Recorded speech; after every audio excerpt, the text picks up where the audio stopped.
And I'll ask a few questions just to get things going, but we want to leave, or rather, Brent, you really wanted to leave time for all of you to ask questions. So we do have 2 cordless mics, and my aides will walk up and down the aisles. So if you have a burning question for TwoSet, now's the time to think about it, raise your hand. Don't tackle my aides. You'll get to use them. But really, we're so thrilled that the 2 of you are here, and I really say a couple things. I don't think you all know, but this is the beginning of their North American tour. They literally just landed in JFK from Australia, and we are their first stop.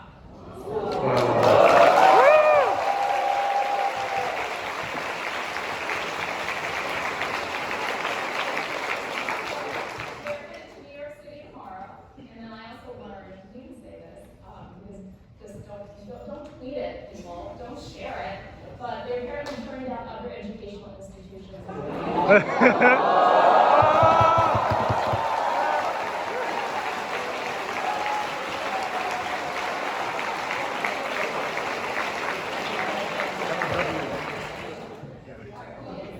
Good moment. Tweet it. No, but it's fine. Allegedly. And the last time, the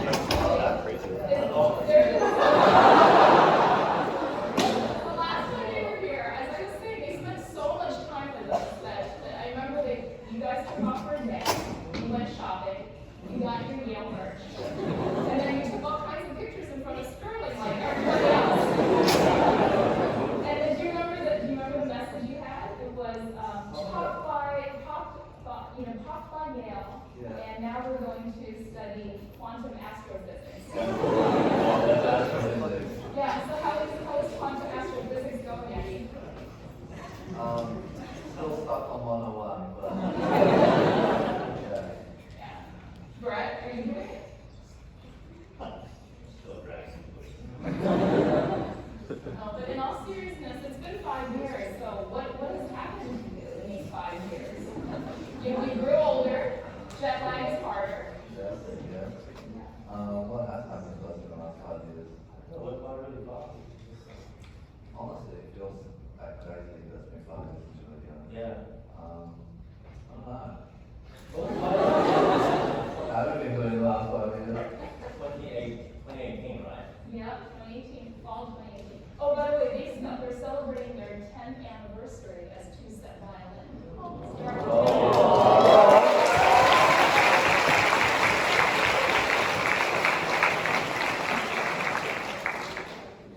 Yeah, I mean, I was saying how like our first time coming here, we didn't really feel the jet lag much, but this time it really is.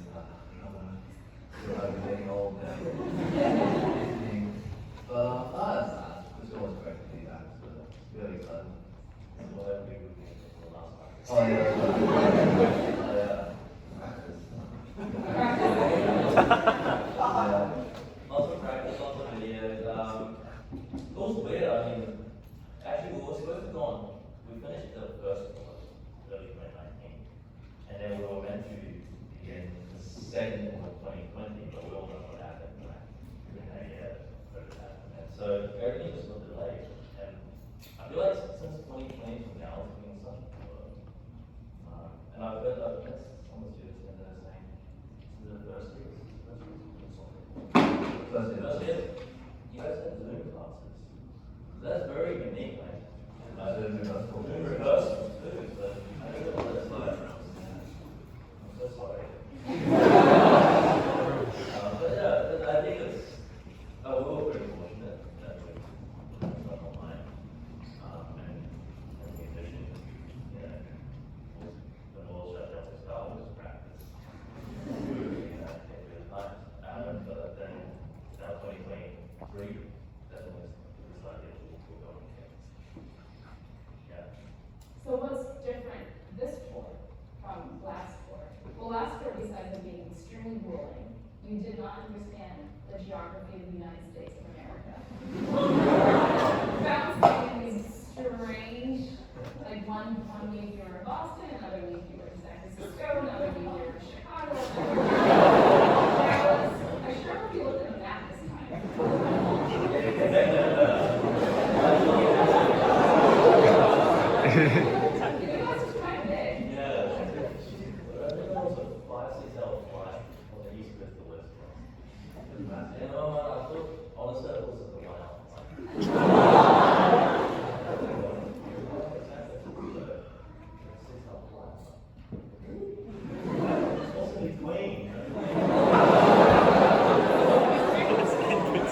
What's in between? Now we kind of know it's more, still not very,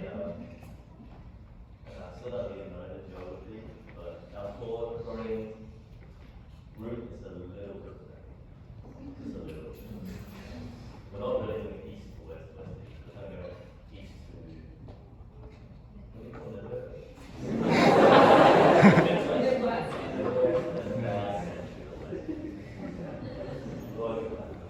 Incremental improvement. Yes. Yes.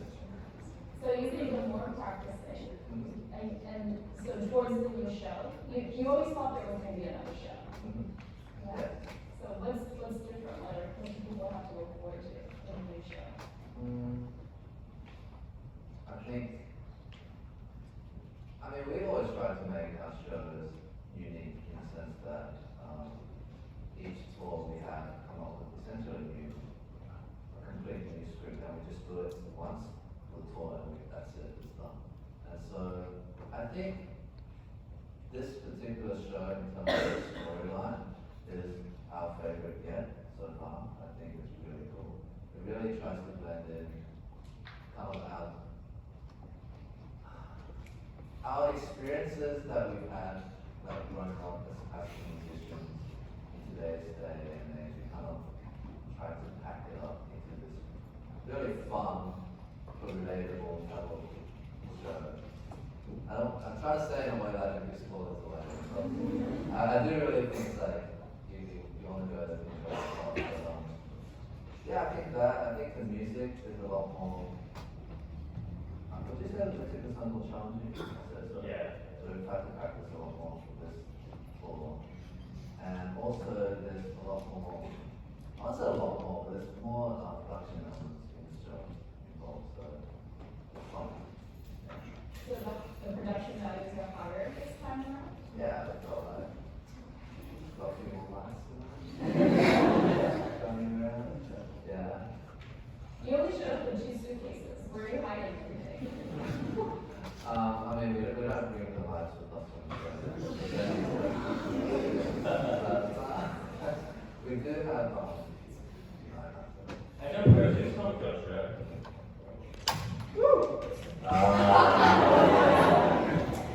because of that we can't say anything. Yeah, in school, you do know school, it's really good for school.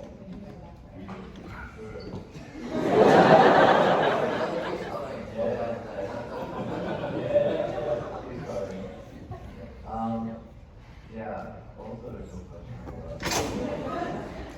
The show, you wanted to say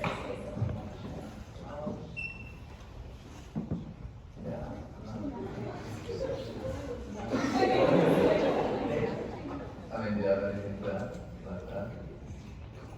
Yeah. It's really fun. I can't say enough. Yeah. If you're there, you'll know why it exists based on previous our experiences and what people have seen in videos.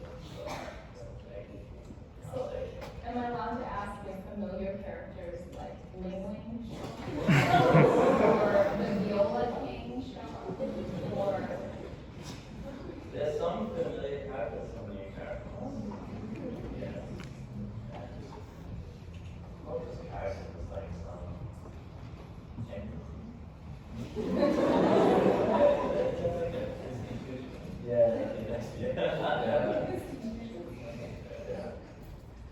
So one thing you were talking about is more practicing and more learning. And I did hear the two of you say just earlier today that you two have completely different learning styles. Do you want to say a little bit about that? Oh, yes. Okay, yeah, so we're having a chat earlier today about how, personally when we both practice, we're actually very lazy in the sense that we don't practice on sheet music. So a lot of times, if I try to memorize something, I can't even remember it. I'll only go and grab the sheet music if I really have to, so try to figure it out in my head. But I think we came up to this topic because some people really learn visually. And so even when they memorize music, they see the manuscript inside their heads. You can usually tell this stuff to you because you look at the sheet music and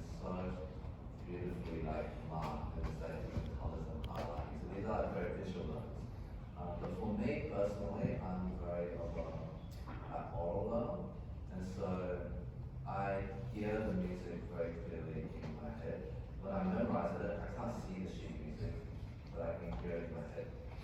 And so for me, it's like, if I hear a piece of music, I know the tune, and then I'm trying to figure out how to play that tune on the phone. And then for Brett, though, Brett's also different. He's more like a kinesthetic learner. So he's very much muscle memory. And so whereas for Brett, but yeah, it's interesting because for Brett, like initially he might not be able to like hear a piece of music and get it as quickly as I can.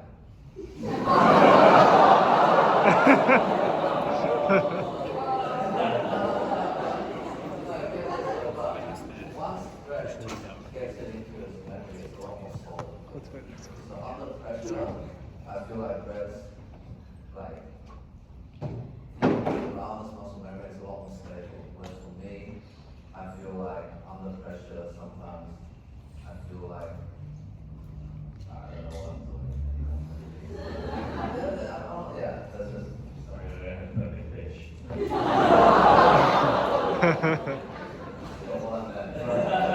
It was just an observation kind of, like, back in the lesson. Yeah, I think we've heard the story people a lot too, the types of learning. You guys find that, you find different ways of learning, you guys have different structures, right? And the kinesthetic side, speaking of that, it's really useful when you have this, when you're on stage, you can stay right. And usually what happens is the muscle memory is so baked in that I cannot think about the fingering or any word string process. If I think about it, I interrupt the memory. And when I interrupt it, oh wow. I'm just there, but like that's what has to be straight away. So I've got to practice that, in other performances when I feel like myself panicking. I kind of just switch it off. Does that make sense?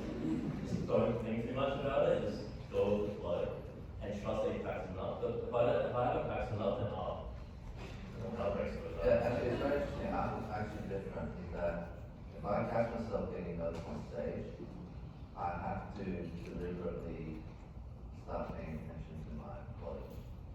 Because otherwise, I feel like I don't know what to do with my body. Yeah. I have to really tune into what I'm doing, the sensations of my body. Yeah. So you still stage fright? Oh, Yeah. just that, yeah. Honestly, I walked it up and pretty sure that I was like, oh man. I was like, wow, this is boring. It's like, some people might come. I was about to train a team, I said, some people might And then I come. was like, that should be right. And I walked on stage. Honestly, I was just paying. And I got more and more nervous towards the end of the piece. Yeah. I think that's good that I felt more and more nervous. of like, oh. Sudden realization. Yeah, it's weird. And then that's when I started going to kind of autopilot. Not saying, don't think about the chords. I mean, that's more impressive. But I was like, something I'd rather don't think about it. Just trust that you're practicing up Yeah. and you're going through the motions of it. And I actually think more about the phrase, kind of where I'm going with the music and emotions sometimes rather than the action of it. So usually the opposite. Not the decision. Yeah, I'm calculating the average velocity.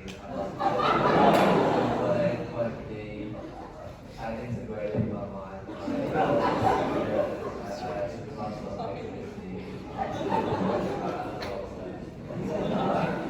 I don't think that was the vision, but I definitely I have a checklist of. I have like a mental checklist of things I know go wrong with my body when I'm nervous. Because again, like the hearing side, I'm fine, but just the I'll get tense in places and I'm not that aware of what I'm getting tense, and these are the things that I struggle with. So I have like a mental checklist of like 10 places in my body that I tend to get tight. And then when I have to do a stretch, I get this one to do it's hard to make sure I'm not like breathing up too high, breathing down.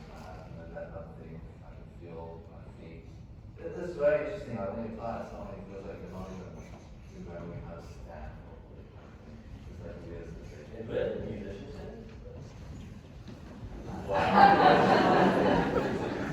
Yeah, it's not like someone else is playing it, and then it's like you forget how to stand. Yeah. And so, like a little seconds, yeah. So just because you're doing the same show, it doesn't mean that you no longer feel nervous. Because what surprises him really is you're still doing the same show. I mean, that's what you think, you know, the bad thing. I feel like it's good to get to know so many people. In a way that feels like I really want to share and want to do the best I can. It's not, it's that second world tour, but it's not like every day that we get to play. Like that happens that we usually just see something, so I feel like I want to give it a go. Yeah, and with that comes naturally this kind of excitement and adrenaline, which I guess you can interpret as nerves, but one of the big things that we've talked about that I found has helped, you know, I feel like this kind of performance anxiety, I know a lot of musicians who struggle with performance anxiety, is not just reframing that, to realize that it's actually a good thing. And it only becomes anxiety when you try to battle it and you try to like, fight it versus naturally embodying that excitement. Yeah, it's like a friend that shows up every now and then. Yeah. I mean, that's speaking from my experience, that's helped me a lot. Yeah. Yeah, I would say I don't get nervous. I definitely feel like after doing it back to back a lot more, you get more able to relax and enjoy that boost. But it's definitely always, it never feels like it's in practice, but yeah. I would say half the practice on stage too. So we're always musicians, always practice, always together. We walk on stage, things that you would not expect happen. Would be the easiest passage ever. Your body starts shaking. Just not going to happen. Your shoulder has fallen off. Exactly. Yeah. Exactly. Yeah. All right, I think we're gonna pause here in terms of my asking questions. So if people are ready to start asking questions, I think we're gonna be ready. I guess we can't ask questions from the balcony. Right back there. All good. I'm curious how they have questions. I'm curious what questions they have. Stand up and introduce yourself and ask your question. Hello? Hello, I'm Alex. Videos. Look at how Asian this crowd is. Yeah, it's hilarious. The question I wanted to ask was like, how many hours of, how much do you guys practice?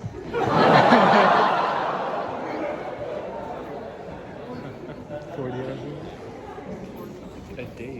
Oh yeah, sorry. A day, my bad. Yeah, that's too basic. Usually 40. 40 a day. Because we travel, we actually gain some hours on 58.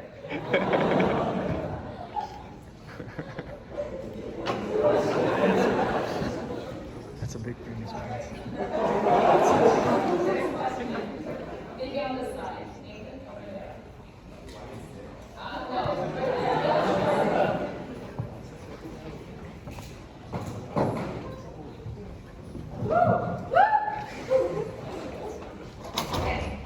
Okay.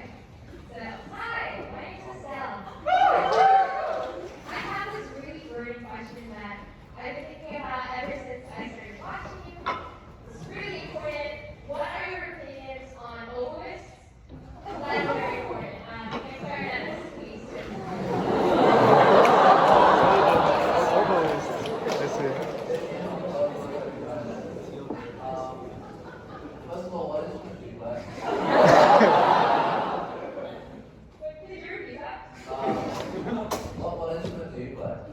What did I guess? I believe oboe.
Yoga teacher now is not Russian. None of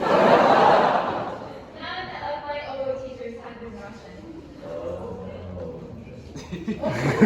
And you could declare that and then change to Ogo. Yeah, I could declare that in a 2-week band program. And I switched to OO right after. So do you have an opinion? Yeah.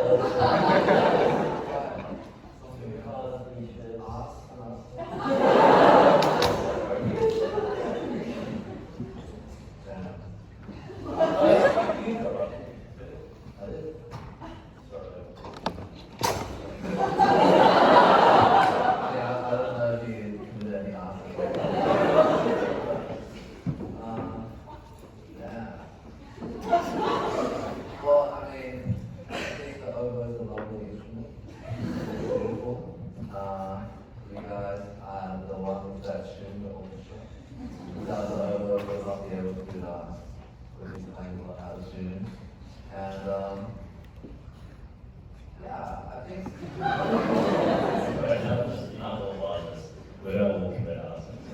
Yeah. Yeah, really apologize. Experience involved that is just really unfortunate. I could introduce you to another one. Oh, right, yeah, I think, I don't know, I don't really think about the word instrument.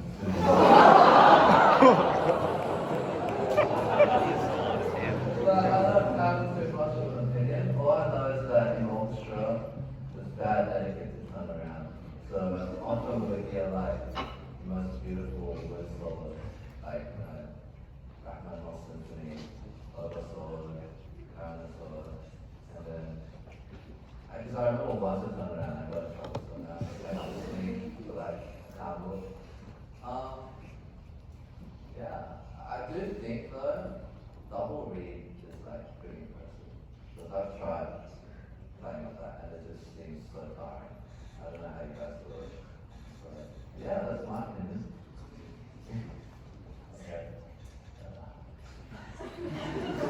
I love both instruments, but I feel like the instruments deserve more credit.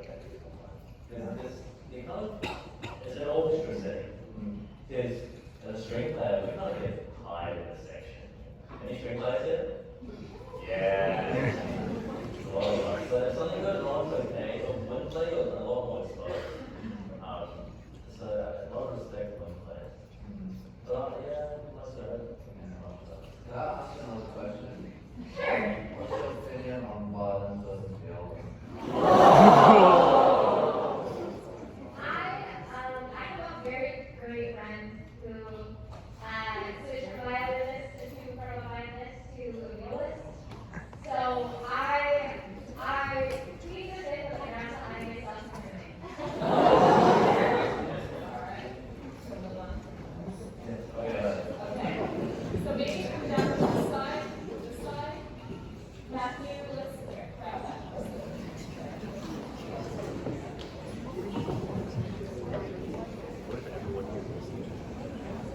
Hi, I'm Matt Singer. I play violin. So I wanted to ask, obviously you two spend a great deal of time together. Do you guys ever get into like disagreements, and how do you kind of manage disagreements or come to compromise about like creative differences or just like any difference that arises when you spend like too much time with someone?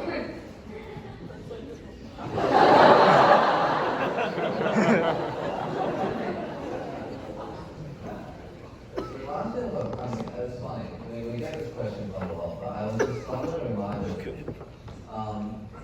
we once got an iteration of this question, which was, not so much do you guys get disagreements, but do you guys ever get competitive with each other? And it was really funny, because the person that asked this was a violinist, and he was with his girlfriend, and his girlfriend was a violinist. This question about you. So I just suddenly remember that.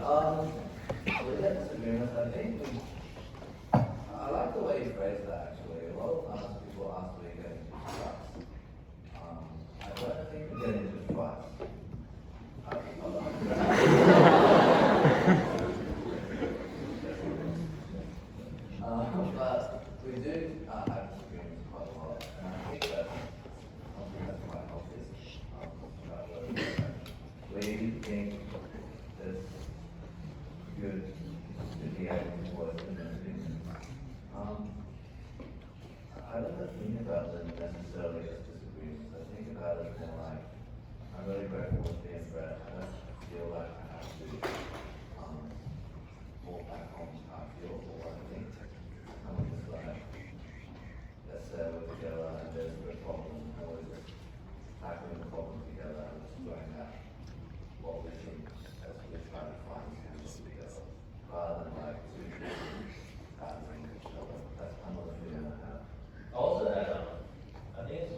this other has conflicting ideas, that's actually very good because then you're in a position where you have to try to understand both people's standpoint and you get to experiment.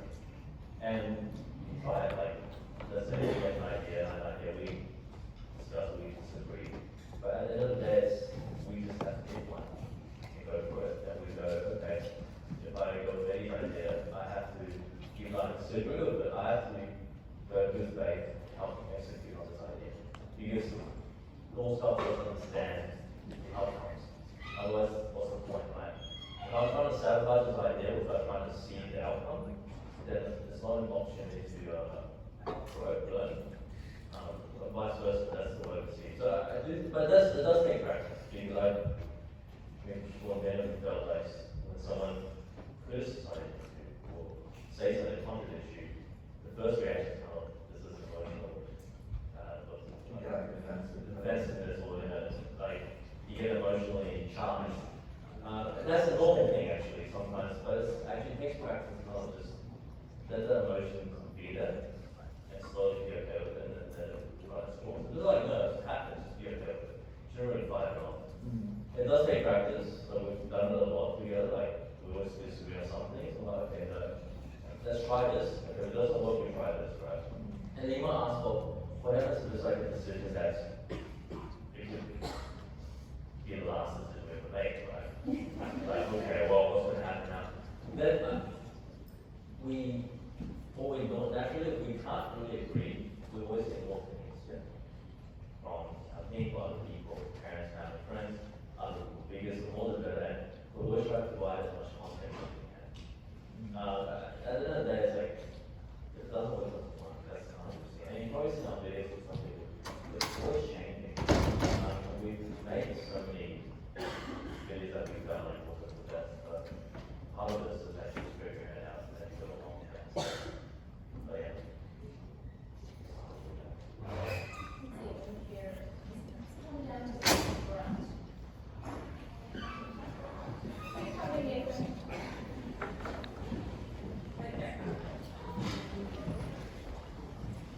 Hello, my name is Carter. I play bassoon. I really want to ask, if you had to choose African instruments in an orchestra, forgive my language, but fuck, marry, kill.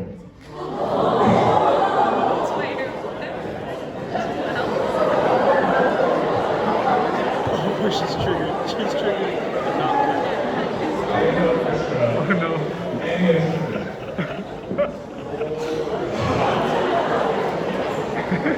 He's triggered.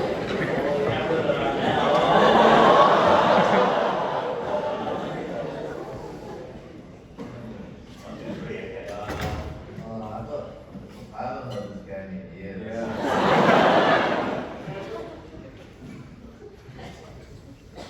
Are there any of yours? I've seen my face up there, man. Any final? You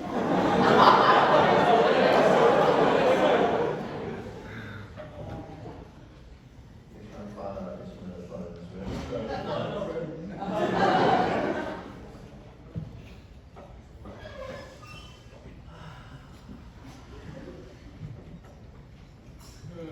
Yeah, you shoot up that?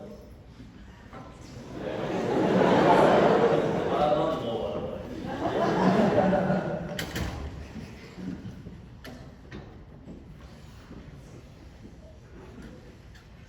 Well, I don't know. Oh, Okay. Number one. I feel like Yale really does make the most difficult question. This is on the exam, I felt for sure. You have a sentence, right? Yeah. Do you have fruit? Sorry? Do you know yours?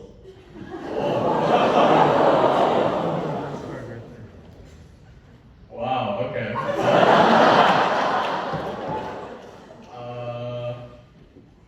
In that order,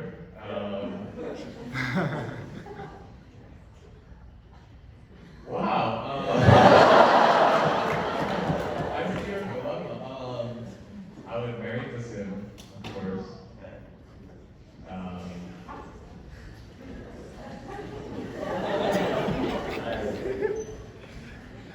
I would, only reason I choose this instrument is because everyone always says it's the same as oboe, but I would kill oboe.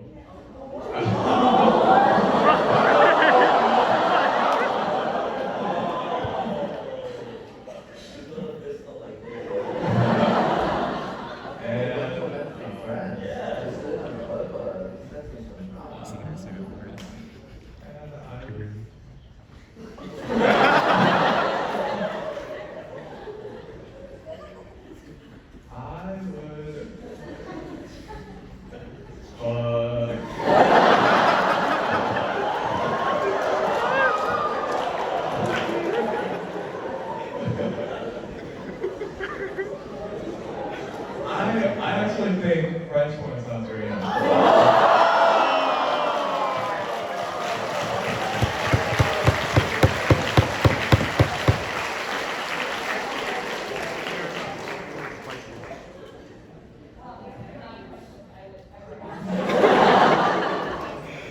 If you wanted the audience, you're getting the audience.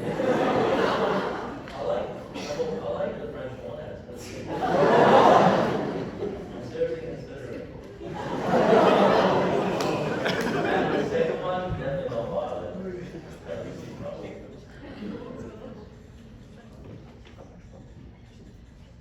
Hey, cello. The last one,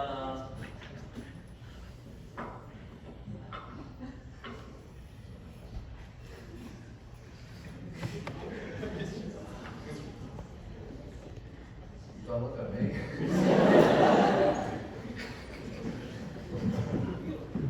Sing it as well.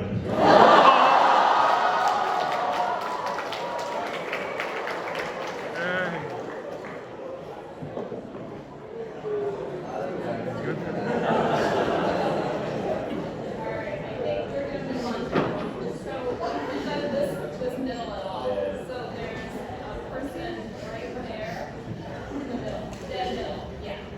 Dead middle. Hi, I'm Justin. I've got a question for Eddie alone. I just wanted to ask, with perfect pitch, how do you deal with baroque tuning? Do you have to like redo all the notes in your head every single time you see one, or can you just like go down one or something? Yeah, that's a good question actually. So, I often say like perfect pitch does have its drawbacks, which is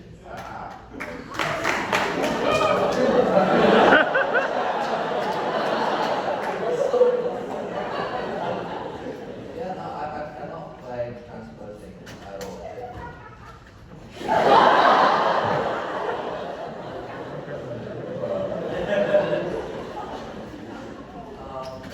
I can listen, doesn't bother me too much.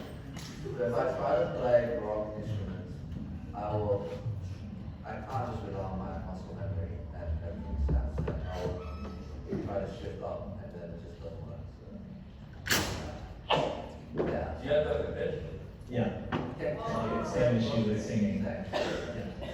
Yeah, it's tricky, right? So how do you deal with like people, I don't. They're very far away, yeah. I don't know if that's Do you sometimes purposely sing off key to annoy him? G. G? Yeah. That's it. Shut up. But see, that really confused me because hearing the do on the like freezing my brain. So yeah.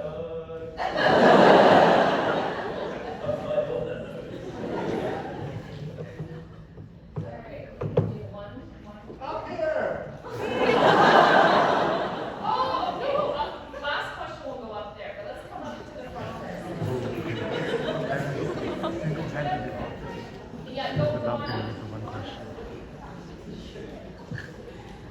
Hi, I'm Jeff. I play the viola. So, I have two questions for you guys. First, what's your favorite Mahler symphony? And second, can each of you say something nice about the viola?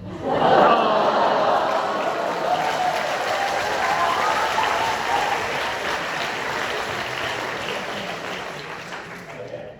Well played. Oh, like, the first question, Alice. I know which one I don't like playing most, that's Alice. Let me just go to that one. It's just very difficult to play. I think 5. I know it's pretty like basic, but Mile 5 is pretty good. 9 is pretty close, it's only 6 or no 5. I have favorite movements from my symphony. It's really hard to pick from the class.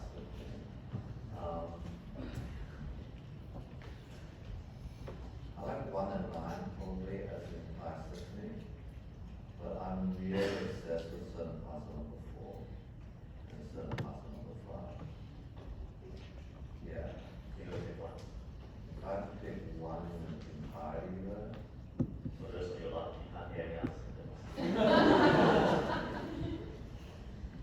probably 9 for me, yeah. Yeah. I love 9. Second question. Second question. I think violas have a good sense of humor.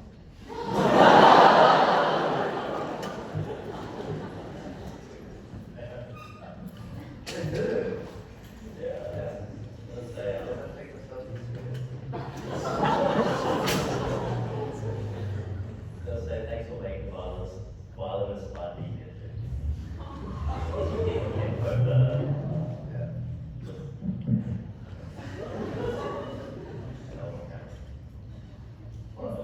Yeah, off the record, yeah. A few more, thanks for giving violence job opportunities. That was so foul. And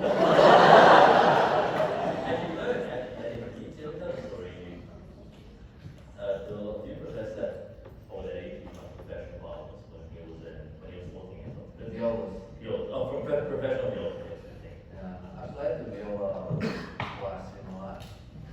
you played really well. Yeah, that's what they will say. Well, I was playing the American Triple Band. Iconic. So,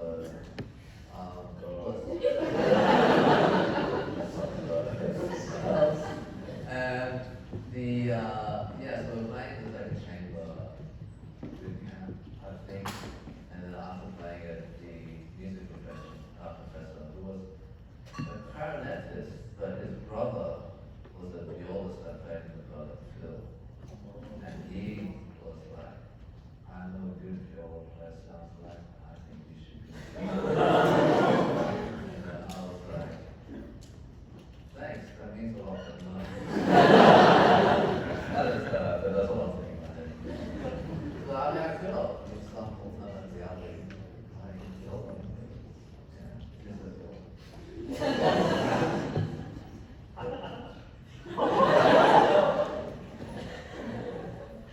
All right, up there, I think we have the last question of the night. So, okay, over there, looks like over there. Sorry, don't fall off the balcony.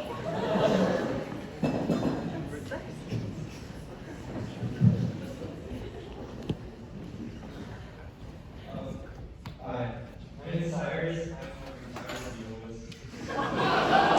Hi. I'm actually seeing the show on Saturday in New York City, so I'm really excited. But I wanted to ask what it's like to have to play violin upside down when you're back home in Australia.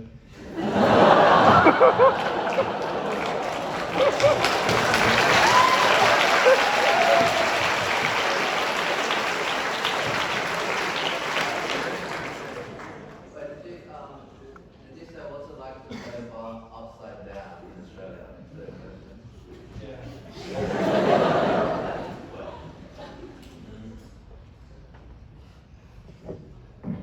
question, are you okay? I've actually been great.